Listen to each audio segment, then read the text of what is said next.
রহমতুল্লাহি ওয়া বারাকাতুহু। বরাবরের মতো আবার একটা ভিডিও নিয়ে তোমাদের মাঝে হাজির হলাম। দেখতেই তো পাচ্ছ আমি কোথায় এসেছি। তো এসেই তো আমার কাজ তোমরা ভালো করে জানো যে আমি কী করতে পারি। বাহিরে গেলেই তো মনে হয় এটা ধরি ওটা ধরি, এটা বন্দি করি ওটা বন্দি করি।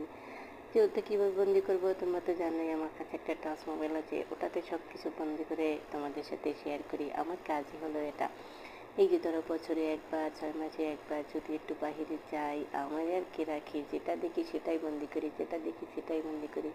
মানে বাইরে তো কখনো বের হওয়া যায় না। আর তোমরা তো বনে জঙ্গলে এখানে ওখানে এটা করো ওটা করো, এভাবে যাও এভাবে যাও, এই পুষ্করিণীতে যাও, খাল পাড়ে যাও, গান পাড়ে যাও। আমার তো আর এটা করা হয় না। এই ধান খেতে, ভাত খেতে, মরিচ খেতে, ধনিয়া খেতে আমাদের ওইগুলি করা হয় না। তো আমি যতটুকু পারি এতটুকুই মানে তোমাদের সাথে শেয়ার করি।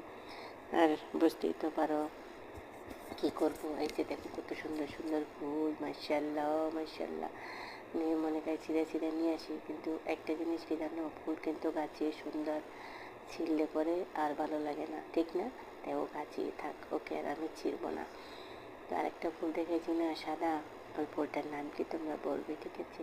আর এই যে দেখো আমি হাঁটতে আছি খালি পায়ে, আমি জুতা খুলে দেখছি ঘাসগুলি দেখে আমার মনে চাচ্ছে না যে আমি জুতা দিয়ে পাড়াই, এই জন্য আমি খালি পায়ে হাঁটতেছি। এই যে দেখো খুব একটা মানে খুবই একটা ভালো লাগছে আমার কাছে।